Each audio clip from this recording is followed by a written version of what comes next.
Hey, welcome to my messy desk. I'm just gonna show you. You're probably gonna get a lot of mouth breathing sounds, but that's me. I'm just gonna show you how I make your molds. So I usually use a bigger one that makes a mold that's like this, but this takes a ton of silicone. So I'm actually trying with something like this. I like something that has a lid, and these are actually I found perfect because cutting off the bottom is not hard. So after I cut it off, it should all look like this. And then I use poster putty to attach. Sorry, I'm trying to make sure I'm also getting everything in frame because I can't actually see as I'm doing this. So I use poster putty to attach the dice to the lids. So I will show you that. I guess I'll just stack them up because they also work really well for that.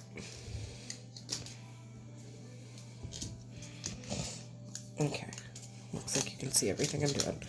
So, yeah, I don't know, I find this stuff works really well with just sticking it down and it removes fairly easily.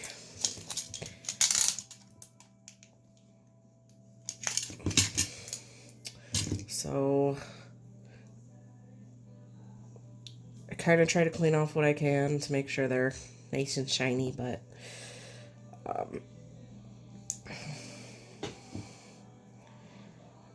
and I try to get it as even with as little like overhang as possible, but I also want it really flush on that face because I hate cleaning silicone up on the face after it's done.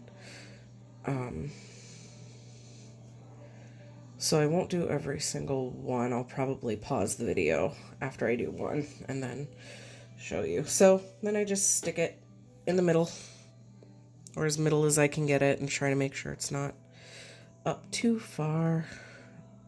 Be as tedious as you want. I just really hate the cleanup part, so I try to get ahead of it.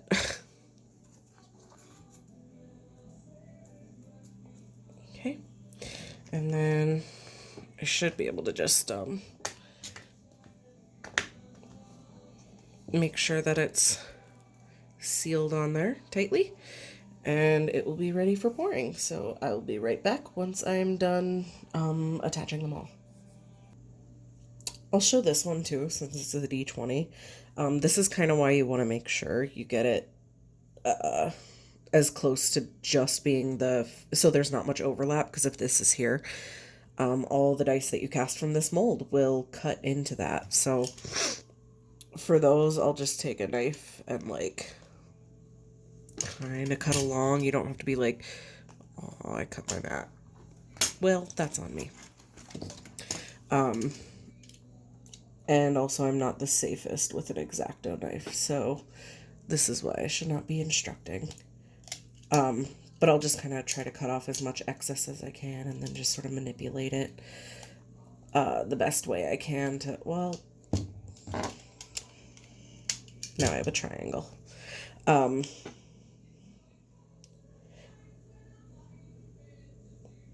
Yeah. So then once I get it to like, where it's not overlapping too much, it's not overlapping any of the numbers, I just admit to myself that I'm going to have to sand more than one face per dice. That's just how it be. So I just make sure that it's not covering numbers.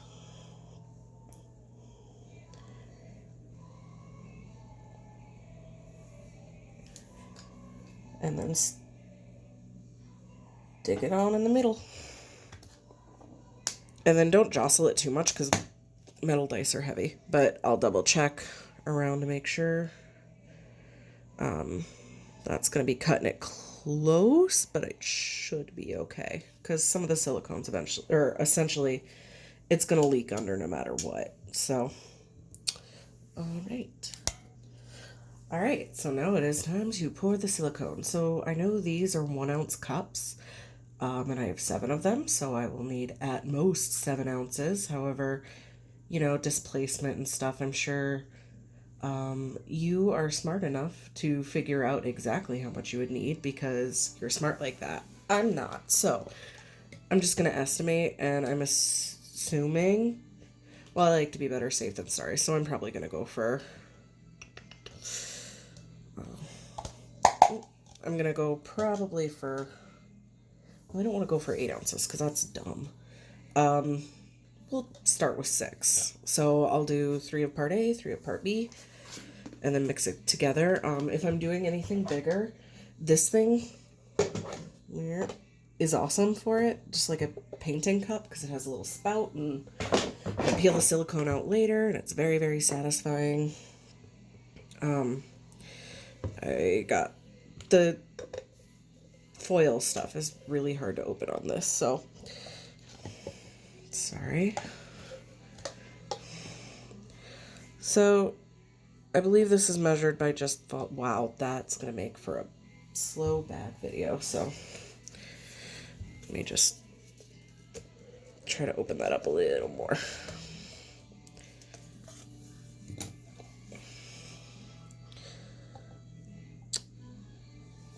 So just go up to the 3-ounce line. And probably, because this has not steered me wrong before, I'm probably just going to mix the other one right in the same cup, because I like to reduce waste and save money. So I'll take the other one, and I'll pour this up to the 6.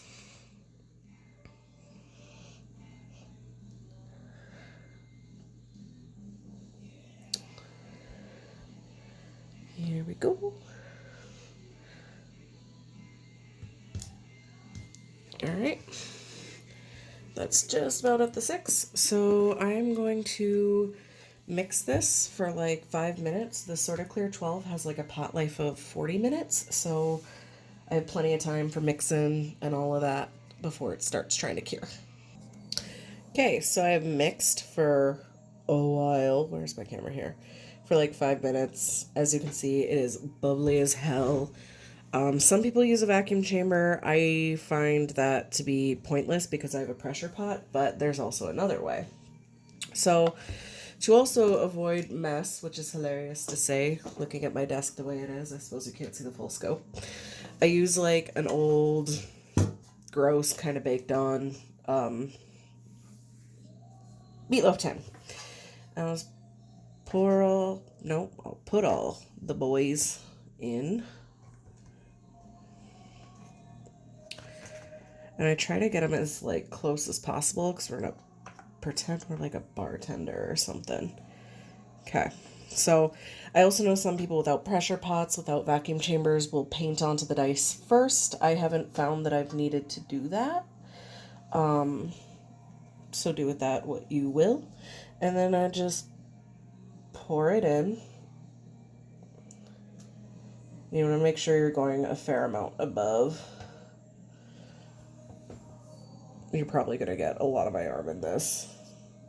So I'll move kind of fast and I'll come back to it if I find that, you know, some bubbles. You also want to try to pour not directly on the dice, but I'm chaotic and just sort of do whatever.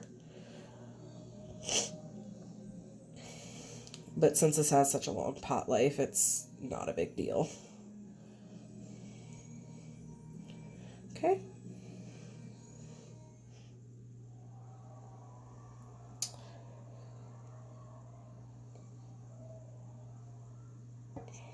Just gonna top off anything because I have some extra silicone left. And I like them to be very full if they can. So you will see this has heckin' bubbles like nobody's business. So just because I'm not really sure about the pressure pot. Also, I like to leave that in here and come back and peel it out because it's just so satisfying. But what I'll do is I will take this pan and I will actually pop this in the fridge for a little bit. Since I have the pressure pot, I only really put it in the fridge for like an hour, maybe 2 hours. And that allows the bubbles to rise without this curing.